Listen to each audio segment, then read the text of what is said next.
माँ सरस्वती जी सदा सहाय। आज मैं आप लोगों के सामने जयशंकर प्रसाद जी का उपन्यास कंकाल उसका वाचन करने जा रही हूँ। आज भाग 1 का थोड़ा सा अंश मैं उच्चारण करूँगी, इसमें वाचन करूँगी और इसके बाद अन्य भाग में धीरे धीरे बांट करके सारा उपन्यास मैं वाचन करके आपके सामने प्रस्तुत करूँगी। कंकाल उपन्यास का प्रथम खंड है ये, और प्रथम खंड में हम बात रखने जा रहे हैं। प्रतिष्ठान के खंडहर में और गंगा तट की सिकता भूमि में अनेक शिविर और फूस के झोपड़े खड़े हैं। माघ की अमावस्या की गोधूली में प्रयाग के बांध पर प्रभात का सा जनरव और कोलाहल तथा धर्म लूटने की धूम कम हो गई है, परंतु बहुत से घायल और कुचले हुए अर्धमृतकों की आर्द्र ध्वनि उस पावन प्रदेश को आशीर्वाद दे रही है। स्वयं सेवक उन्हें सहायता पहुंचाने में व्यस्त हैं। यूं तो प्रतिवर्ष यहाँ पर जनसमूह एकत्र होता है, पर अब की बार कुछ विशेष पर्व की घोषणा की गई थी, इसीलिए भीड़ अधिकता से हुई। कितनों के हाथ टूटे, कितनों का सिर फूटा और कितने ही पसलियों की हड्डियां गंवाकर अधोमुख होकर त्रिवेणी को प्रणाम करने लगे। एक नीरव अवसाद संध्या में गंगा के दोनों तट पर खड़े झोपड़ों पर अपनी कालिमा बिखेर रहा था। नंगी पीठ घोड़ों पर नंगे साधुओं के चढ़ने का जो उत्साह था, जो तलवार की फिकैती दिखलाने की स्पर्धा थी, दर्शक जनता पर बालू की वर्षा करने का जो उन्माद था, बड़े बड़े कारतूबी झंडों को आगे ले चलने का जो आतंक था, वह सब अब फीका हो चला था। एक छायादार डोंगी जमुना के प्रशांत वक्ष को आकुलित करती हुई गंगा की प्रखर धारा को काटने लगी, उस पर चढ़ने लगी। माझियों ने कसकर डांडे लगाए, नाव झूसी के तट पर जा लगी। एक संभ्रांत सज्जन और युवती, साथ में एक नौकर उस पर से उतरे। पुरुष यौवन में होने पर भी कुछ खिन्न सा था। युवती हंसमुख थी, परंतु नौकर बड़ा ही गंभीर बना था। यह संभवतः उस पुरुष की प्रभावशाली शिष्टता की शिक्षा थी। उसके हाथ में एक बांस की डोलची थी, जिसमें कुछ फल और मिठाइयाँ थीं। साधुओं के शिविरों की पंक्ति सामने थी। वे लोग उसी ओर चले। सामने से 2 मनुष्य बातें करते आ रहे थे। ऐसी भव्य मूर्ति इस मेले भर में दूसरी नहीं है, जैसे साक्षात भगवान का अंश हो। अजी, ब्रह्मचर्य का तेज है, अवश्य महात्मा हैं। वे दोनों चले गए। यह दल भी उसी शिविर की ओर चला जिधर से दोनों बातें करते आ रहे थे। पट मंडप के समीप पहुंचने पर देखा, बहुत से दर्शक खड़े हैं। एक विशिष्ट आसन पर एक 20 वर्ष का युवक हल्के रंग का काशाय वस्त्र अंग पर डाले बैठा है। जटाजूट नहीं था, कंधे तक बाल बिखरे थे, आंखें संयम के मद से भरी थीं, पुष्ट भुजाएं और तेजोमय मुखमंडल से आकृति बड़ी ही प्रभावशालिनी थी। सचमुच वह युवक तपस्वी भक्ति करने योग्य था। आगंतुक और उसी की युवती स्त्री ने विनम्र होकर नमस्कार किया और नौकर के हाथ से लेकर उपहार सामने रखा। महात्मा ने सस्नेह मुस्कुरा दिया। वे सामने बैठे हुए भक्त लोग कथा कहने वाले एक साधु की बातें सुन रहे थे। वह एक पद की व्याख्या कर रहा था। तासो चुप है रहिए, गूंगा गुड़ का स्वाद कैसे बतावेगा। नमक की पुतली जब लवण सिंधु में गिर गई, फिर वह अलग होकर क्या अपनी सत्ता बतावेगी। ब्रह्म के लिए भी ऐसे ही इदमित्थम कहना असंभव है। इसीलिए महात्मा ने कहा है, तासु चुप है रहिए। उपस्थित साधु और भक्तों ने एक दूसरे का मुंह देखते हुए प्रसन्नता प्रकट की। सहसा महात्मा ने कहा, ऐसा ही उपनिषदों में भी कहा है। अवचनेन प्रोवाच। भक्त मंडली ने इस विद्वता पर आश्चर्य प्रकट किया और धन्य धन्य के शब्द से पटमंडल गूंज उठा। संभ्रांत पुरुष सुशिक्षित था।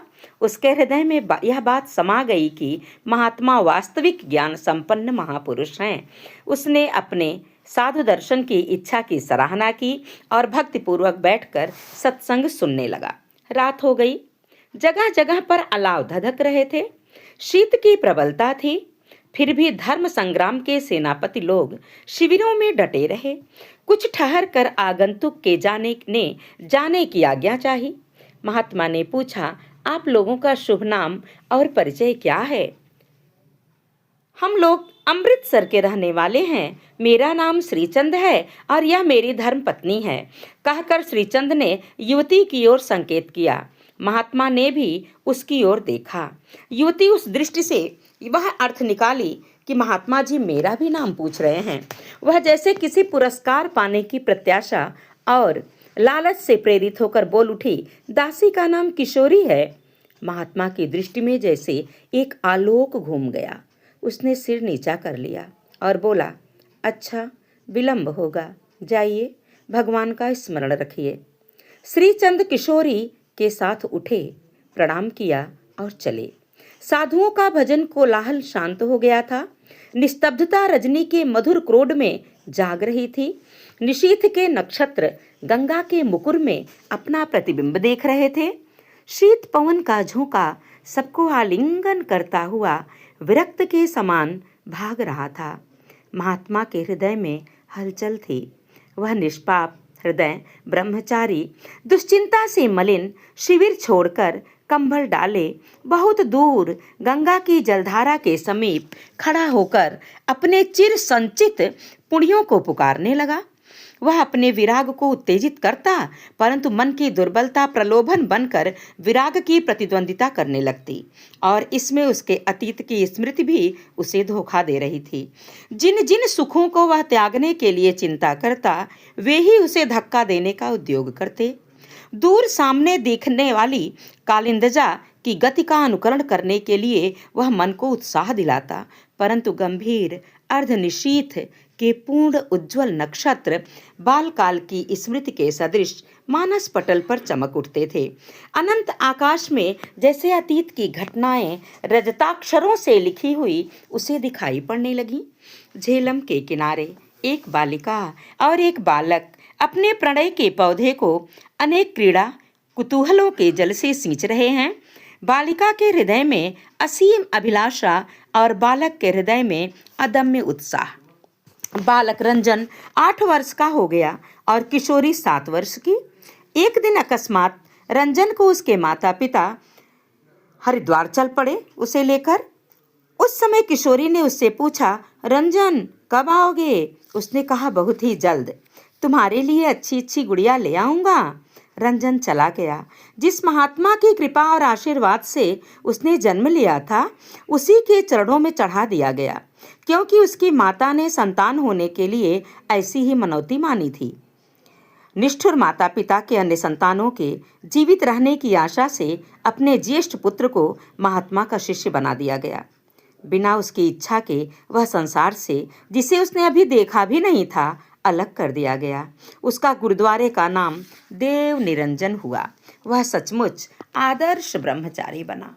वृद्ध गुरुदेव ने उसकी योग्यता देखकर उसे 19 वर्ष की ही अवस्था में गद्दी का अधिकारी बनाया। वह अपने संघ का संचालन अच्छे ढंग से करने लगा। हरिद्वार में उस नवीन तपस्वी की सुख्याति पर बूढ़े बूढ़े बाबा लोग ईर्ष्या करने लगे और इधर निरंजन के मठ की भेंट पूजा बढ़ गई। परंतु निरंजन जब चढ़े हुए धन का सदुपयोग करता था, उसके सदनुष्ठान का गौरव चित्र आज उसकी आंखों के सामने खिंच गया और वह प्रशंसा और सुख्याति के लोभ दिखाकर मन को इन नई कल्पनाओं से हटाने लगा। परंतु किशोरी के नाम ने उसे 12 वर्ष की प्रतिमा का स्मरण दिला दिया। उसने हरिद्वार आते हुए कहा था कि किशोरी, तेरे लिए गुड़िया ले आऊंगा। क्या यह वही किशोरी है? अच्छा, यदि है तो इसे संसार में खेलने के लिए गुड़िया मिल गई।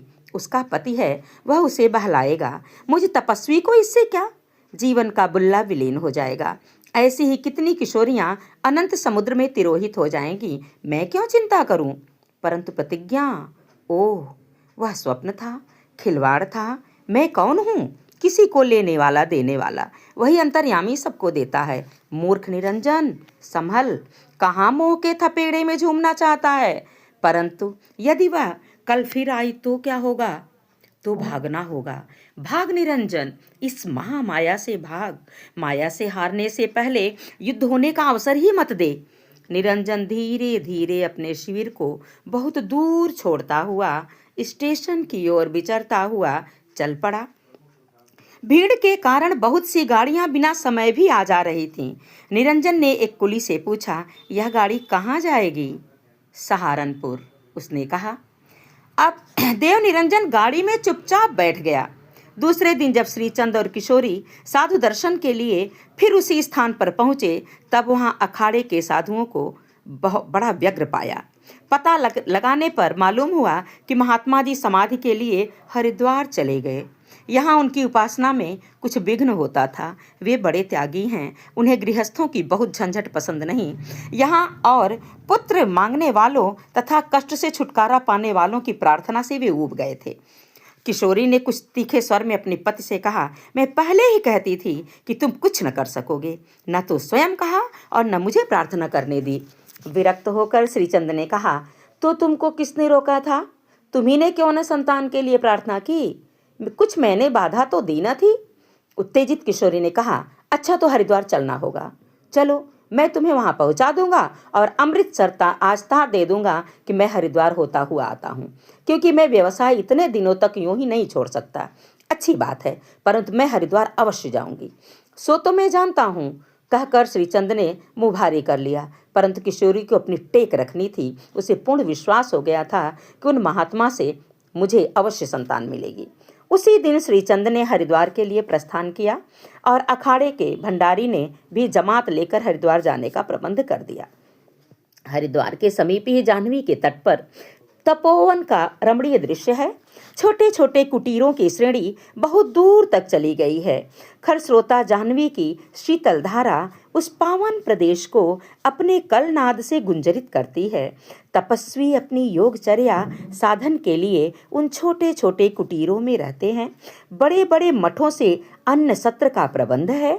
वे अपनी भिक्षा ले आते हैं और इसी निवृत्त स्थान में बैठकर अपने पाप का प्रक्षालन करते हुए ब्रह्मानंद का सुख भोगते हैं। सुंदर शिलाखंड, रमणीय लतावितान, विशाल वृक्षों की मधुर छाया, अनेक प्रकार के पक्षियों का कोमल कलरव वहाँ एक अद्भुत शांति का सृजन करता है। आरण्यक पाठ के लिए उपयुक्त स्थान है। गंगा की धारा जहाँ घूम गई है, वहाँ छोटा सा कोना अपने सब साथियों को छोड़कर आगे निकल गया है। वहाँ एक सुंदर कुटी है जो नीची पहाड़ी की पीठ पर जैसे आसन जमाए बैठी है। उसी के दालान में निरंजन गंगा की धारा की ओर मुँह किए ध्यान में निमग्न है। यहाँ रहते हुए कई दिन बीत गए। आसन और दृढ़ धारणा से अपने मन को संयम में ले आने का प्रयत्न लगातार करते हुए भी शांति नहीं लौटी। विक्षेप बराबर होता था। जब ध्यान करने का समय होता, एक बालिका की मूर्ति सामने आ खड़ी होती। वह उसे माया आवरण कहकर तिरस्कार करता, परंतु वह छाया जैसे ठोस हो जाती। अरुणोदय की रक्त किरणें आंखों में घुसने लगती। घबराकर तपस्वी ने ध्यान छोड़ दिया। देखा कि पगडंडी से एक रमणी उस कुटीर के पास आ रही है। तपस्वी को क्रोध आया। उसने समझा कि देवताओं को तप में प्रत्यूह डालने का क्यों अभ्यास होता है? क्या वे मनुष्यों के समान ही द्वेष आदि दुर्बलताओं से पीड़ित हैं? रमणी चुपचाप समीप चली आई, साष्टांग प्रणाम किया। तपस्वी चुप था। वह क्रोध में भरा था, परंतु न जाने क्यों उसे तिरस्कार करने का साहस न हुआ। उसने कहा, उठो, तुम यहाँ क्यों आई? किशोरी ने कहा, महाराज, अपना स्वार्थ ले आया। मैंने आज तक संतान का मुंह नहीं देखा। निरंजन ने गंभीर स्वर में पूछा, अभी तो तुम्हारी अवस्था 18-19 से अधिक नहीं, फिर इतनी दुश्चिंता क्यों? किशोरी के मुख पर लज्जा की लाली थी। वह अपनी वयस की नापतोल से संकुचित हो रही थी, परंतु तपस्वी का विचलित हृदय इसे वृड़ा समझने लगा। वह जैसे लड़खड़ाने लगा। सहसा संभल कर बोला, अच्छा, तुमने यहाँ आकर ठीक नहीं किया।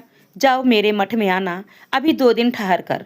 यह एकांत योगियों की स्थली है, यहाँ से चली जाओ। तपस्वी अपने भीतर किसी से लड़ रहा था।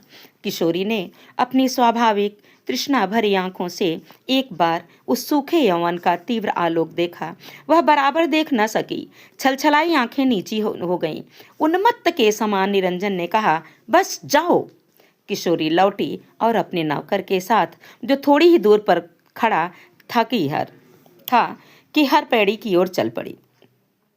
चिंता और अभिलाषा ने उसका हृदय एकदम नीचे ऊपर आंदोलित कर दिया था।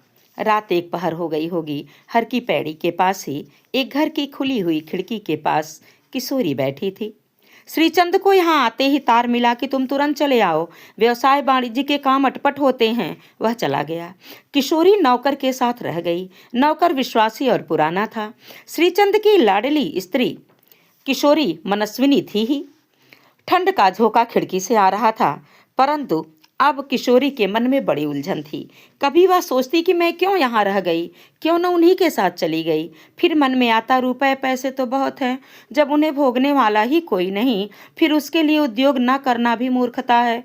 ज्योतिषी ने भी कह दिया है संतान बड़े उद्योग से होगी, फिर मैंने क्या बुरा किया। अब शीत की प्रबलता हो चली थी। उसने चाहा खिड़की का पल्ला बंद कर ले। सहसा किसी के रोने की ध्वनि सुनाई दी। किशोरी को उत्कंठा हुई, परंतु क्या करे, बलदाऊ बाजार गया था। चुप रही। थोड़ी ही समय में बलदाऊ आता दिखाई पड़ा। आते ही उसने कहा, बहू रानी, कोई गरीब स्त्री रो रही है, यहीं नीचे पड़ी है। किशोरी भी दुखी थी। संवेदना से प्रेरित होकर उसने उससे कहा, लिवाते क्यों नहीं आए, उसे कुछ दे दिया जाता। बलदाऊ सुनते ही फिर नीचे उतर गया। उसे बुला लाया। वह एक युवती विधवा थी। बिलख बिलख कर रो रही थी। उसके मलिन वसन का अंचल तर हो गया था। किशोरी के आश्वासन देने पर वह संभली और बहुत पूछने पर उसने अपनी कथा सुना दी। विधवा का नाम रामा है। बरेली की एक ब्राह्मण वधू है। दुराचार का लांछन लगाकर उसके देवर ने उसे यहाँ लाकर छोड़ दिया। उसके पति के नाम की कुछ भूमि थी, उस पर अधिकार जमाने के लिए उसने यह कुचक्र रचा है। किशोरी ने उसके एक एक अक्षर पर विश्वास किया, क्योंकि वह देखती है कि परदेश में उसके पति ने ही उसे छोड़ दिया और स्वयं चला गया। उसने कहा, तुम घबराओ मत, मैं यहाँ अभी कुछ दिन रहूंगी। मुझे एक ब्राह्मणी चाहिए ही, तुम मेरे पास रहो, मैं तुम्हें बहन के समान रखूंगी। रमा कुछ प्रसन्न हुई। उसे आश्रय मिल गया। किशोरी सैया पर लेटे लेटे सोचने लगी, पुरुष बड़े निर्मोही होते हैं। देखो, वाणिज्य व्यवसाय का इतना लोभ कि मुझे छोड़कर चले गए। अच्छा, जब तक वे स्वयं नहीं आवेंगे मैं भी नहीं जाऊंगी। मेरा भी नाम किशोरी है। यही चिंता करते करते दुखी होकर किशोरी सो गई। 2 दिन तक तपस्वी ने मन पर अधिकार जमाने की चेष्टा की, परंतु वह असफल रहा। विद्वता के जितने तर्क जगत को मिथ्या प्रमाणित करने के लिए थे, उसने उग्र रूप धारण कर लिया। वे अब समझौते से मानने वाले नहीं थे, ना समझते थे समझाने से। जगत तो मिथ्या है ही, इसके जितने कर्म हैं वे भी माया हैं। प्रमाता जीव भी प्रकृति है, क्योंकि वह भी अपरा प्रकृति है। जब विश्व मात्र प्राकृत है, तब इसमें अलौकिक आध्यात्म कहाँ। यही खेल यदि जगत बनाने वाले का है तो वह मुझे खेलना ही चाहिए। वास्तव में गृहस्थ ना होकर भी मैं वही सब तो करता हूँ जो एक संसारी करता है। वही आय व्यय का निरीक्षण और उसका उपयुक्त व्यवहार। फिर यह सहज उपलब्ध सुख क्यों छोड़ा जाए। त्यागपूर्ण थोथी दार्शनिकता जब किसी ज्ञानाभास को स्वीकार कर लेती है, तब उसका धक्का संभालना मनुष्य का काम नहीं। उसने फिर सोचा, मठधारियों साधुओं के लिए वे सब पथ खुले होते हैं। यद्यपि प्राचीन आर्यों की धर्मनीति में इसे कुटीचर और एकांतवासियों का ही अनुमोदन किया है, परंतु संघबद्ध होकर बौद्ध धर्म ने जो यह अपना कूड़ा छोड़ दिया है, उसे धार्मिक संप्रदाय अभी भी फेंक नहीं सकते। तो फिर चले संसार अपनी गति से। देव निरंजन अपने विशाल मठ में लौट आया और महंती नए ढंग से देखी जाने लगी। भक्तों की पूजा और चढ़ावे का प्रबंध होने लगा। गद्दी और तकिए की देखभाल चली। 2 ही दिन में मठ का रूप बदल गया। एक रात चांदनी थी। गंगा के तट पर अखाड़े से मिला हुआ उपवन था। विशाल वृक्ष की विरल छाया में चांदनी उपवन की भूमि पर अनेक चित्र बना रही थी। वसंत समीर ने कुछ रंग बदला था। निरंजन मन के उद्वेग से वहीं टहल रहा था। किशोरी आई। निरंजन चौंक उठा, हृदय में रक्त दौड़ने लगा। किशोरी ने हाथ जोड़कर कहा, महाराज मेरे ऊपर दया न होगी। निरंजन ने कहा, किशोरी तुम मुझको पहचानती हो? किशोरी ने उस धुंधले प्रकाश में पहचानने की चेष्टा की, परंतु वह असफल होकर चुप रही। निरंजन ने फिर कहना प्रारंभ किया, झेलम के तट पर रंजन और किशोरी नामक दो बालक और बालिका खेलते थे। उनमें आपस में बड़ा स्नेह था। रंजन जब अपने पिता के साथ हरिद्वार जाने लगा तब उसने कहा था कि किशोरी तेरे लिए मैं गुड़िया ले आऊंगा, परंतु वह झूठा बालक अपनी बाल संगिनी के पास फिर न लौटा। क्या तुम वही किशोरी हो, उसका बाल सहचर, इतना बड़ा महात्मा? किशोरी की समस्त धमनियों में हलचल मच गई। वह प्रसन्नता से बोल उठी, और क्या तुम वही रंजन हो? लड़खड़ाते हुए निरंजन ने उसका हाथ पकड़कर कहा, हाँ किशोरी, मैं वही रंजन हूँ। तुमको पाने के लिए ही मैंने जैसे आज तक तपस्या किया, या मैं आज तक तपस्या करता रहा। यह संचित तप तुम्हारे चरणों में निछावर है। संतान, ऐश्वर्य और उन्नति देने की मुझ में जो कुछ शक्ति है वह सब तुम्हारी है। अतीत की स्मृति, वर्तमान की कामनाएं किशोरी को भुलावा देने लगी। माथे से पसीना बहने लगा। दुर्बल हृदया किशोरी को चक्कर आने लगा। उसने ब्रह्मचारी के चौड़े वक्ष पर अपना सिर टेक दिया। कई महीने बीत गए। बलदाऊ ने स्वामी को पत्र लिखा कि आप आइए, बिना आपके आए बहुरानी नहीं आती, और मैं अब यहाँ एक घड़ी भी नहीं रहना चाहता। मैं यहाँ रहना उचित नहीं समझता। श्री चंदाए हठीली किशोरी ने बड़ा रूप दिखलाया। फिर मान मनाव हुआ। देव निरंजन को समझा बुझाकर किशोरी फिर आने की प्रतिज्ञा करके पति के साथ चली गई। किशोरी का मनोरथ पूर्ण हुआ। रामा वहां रह गई। हरिद्वार जैसे पुण्य तीर्थ में क्या विधवा को स्थान और आश्रय की कमी थी? 15 वर्ष बाद काशी में ग्रहण था। रात में घाटों पर नहाने का सुंदर प्रबंध था। चंद्र ग्रहण हो गया। घाट पर बड़ी भारी भीड़ थी। आकाश में एक गहरी नीलिमा फैली। नक्षत्रों में चौगुनी चमक थी, परंतु खगोल में कुछ प्रसन्नता न थी। देखते देखते एक अच्छे चित्र के समान पूर्णमासी का चंद्रमा आकाश पट पर से धो दिया गया। धार्मिक जनता में कोलाहल मच गया। लोग नहाने, गिरने तथा भूलने भी लगे। कितनों का साथ छूट गया। विधवा रामा अब सधवा होकर अपनी कन्या तारा के साथ भंडारी जी के साथ आई थी। भीड़ के एक ही धक्के में तारा अपनी माता तथा साथियों से अलग हो गई। यूथ से बिछड़ी हुई हिरनी के समान बड़ी बड़ी आंखों से इधर उधर देख रही थी। कलेजा धक धक करता था, आंखें छलछला रही थीं, और उसकी पुकार उस महाकोलाहल में विलीन हुई जाती थी। तारा अधीर हो गई। अब फूट फूट कर रोने लगी। एक अधेड़ स्त्री पास में खड़ी हुई तारा को ध्यान से देख रही थी। उसने पास आकर पूछा, बेटी तुम किसको खोज रही हो? तारा का गला रुंध गया। वह उत्तर न दे सकी। तारा सुंदरी थी। होनहार सौंदर्य उसके प्रत्येक अंग में छिपा था। वह युवती हो चली थी, परंतु अनाघ्रात कुसुम के रूप की पंखुड़ियां बिकसी न थीं। अधेड़ स्त्री ने स्नेह से उसे छाती से लगा लिया और कहा, मैं अभी तेरी माँ के पास पहुँचा देती हूँ। वह तो मेरी बहन है। मैं तुझे भली भांति जानती हूँ, तू घबरा मत। हिंदू स्कूल का एक स्वयंसेवक उसके पास आया। उसने पूछा, क्या तुम भूल गई हो? तारा रो रही थी। अधेड़ स्त्री ने कहा, मैं जानती हूँ, इसकी माँ है, यही इसकी माँ है। वह भी खोजती थी, मैं लिवा जाती हूँ। स्वयं सेवक मंगलदेव चुप रहा। युवक छात्र एक युवती बालिका के लिए हठ न कर सका। वह दूसरी ओर चला गया और तारा उसी स्त्री के साथ चली। लखनऊ संयुक्त प्रांत में एक निराला नगर है। बिजली की प्रभा से आलोकित संध्या शाम अवध संपूर्ण प्रतिमा है। पानी में क्रय विक्रय चल रहा है। नीचे और ऊपर से सुंदरियों का कटाक्ष, चमकीली वस्तुओं का झलमला, फूलों के हार का सौरभ और रसिकों के वसन में लगे हुए गंध से खेलता हुआ मुक्त पवन, यह सब मिलकर एक उत्तेजित करने वाला मादक वायुमंडल बना रहा है।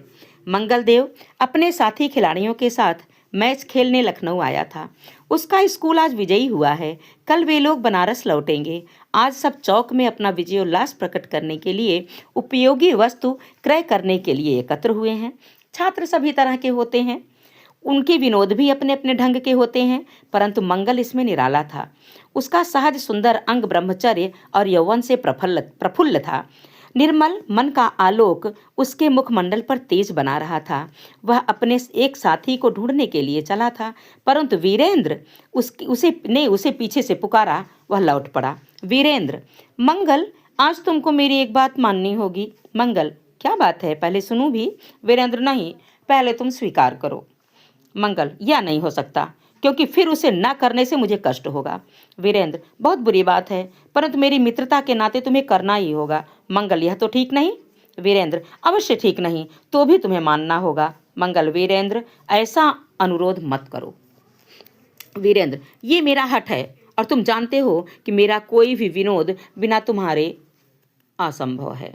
देखो, तुम्हें स्पष्ट कहता हूँ, उधर देखो, एक बाल वेश्या है। मैं उसके पास जाकर एक बार, केवल एक बार नयनाभिराम रूप देखना चाहता हूँ, इससे विशेष कुछ नहीं। मंगल, यह कैसा कुतूहल, छी। वीरेंद्र, तुम्हें मेरी सौगंध, 5 मिनट से अधिक नहीं लगेगा, हम लौट आवेंगे। चलो, तुम्हें अवश्य चलना होगा। मंगल, क्या तुम जानते हो मैं तुम्हें क्यों ले चल रहा हूँ? मंगल, क्यों? वीरेंद्र, जिससे तुम्हारे भय से मैं विचलित ना हो सकूं। मैं उसे देखूंगा अवश्य, परंतु आगे के डर से बचाने वाला साथ रहना चाहिए। मित्र, तुमको मेरी रक्षा करने के लिए मेरे साथ चलना ही चाहिए। मंगल ने कुछ सोचकर कहा, चलो, परंतु क्रोध से उसकी आंखें लाल हो गई थीं। वह वीरेंद्र के साथ चल पड़ा। सीढ़ियों से ऊपर कमरे में दोनों जा पहुंचे। एक खुर्सी युवती सजे हुए कमरे में बैठी थी। पहाड़ी रूखा सौंदर्य उसके गेहुए रंग से ओतप्रोत है। सब भरे हुए अंगों में रक्त का वेग संचार कर कहता है कि इसका तारुण्य इससे कभी न छूटेगा। बीच से मिली हुई घनी भौहों के बीच न जाने कितना अंधकार खेल रहा था। सहज नुकीली नाक उसकी आकृति की सत्ता स्वतंत्र बनाए हुए थी। नीचे सिर किए हुए उसने जब इन लोगों को देखा, तब उस समय उसकी बड़ी बड़ी आंखों के कोने और भी खिंचे हुए जान पड़े। घने काले बालों के दोनों गुच्छे दोनों कानों के पास के कंधों पर लटक रहे थे। बाएं कपोल पर एक तिल उसके सरल सौंदर्य को बांका बनाने के लिए पर्याप्त था। शिक्षा के अनुसार उसने सलाम किया, परंतु यह खुल गया कि अन्य मनस्क रहना उसकी स्वाभाविकता थी। मंगलदेव ने देखा कि यह तो वेश्या का सा रूप नहीं है। वीरेंद्र ने पूछा, आपका नाम? उसके गुलेनार कहने में कोई बनावट न थी। सहसा मंगल चौंक उठा। उसने पूछा, क्या हमने तुमको कहीं और भी देखा है? यह अनहोनी बात नहीं है। कई महीने हुए काशी में ग्रहण की रात को जब मैं स्वयं सेवक का काम कर रहा था, मुझे स्मरण होता है जैसे तुम्हें देखा हो, परंतु तुम तो मुसलमानी हो सकता है कि आपने मुझे देखा हो, परंतु उस बात को जाने दीजिए, अभी अम्मा आ रही हैं। मंगलदेव कुछ कहना ही चाहता था कि अम्मा आ गईं। वह विलास जीर्ण दुष्ट मुखाकृति देखते ही घृणा होती थी।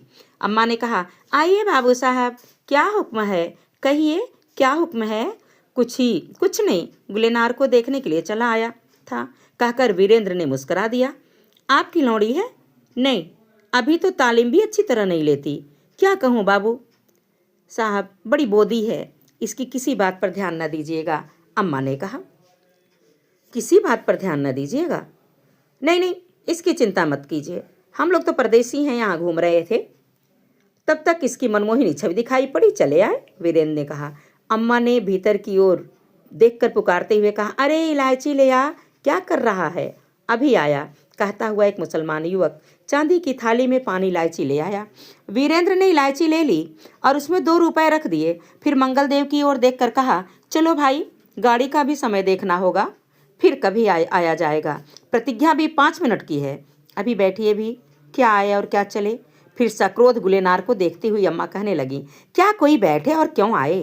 तुम्हें तो कुछ बोलना ही नहीं है और ना कुछ हंसी खुशी की बातें ही करनी है।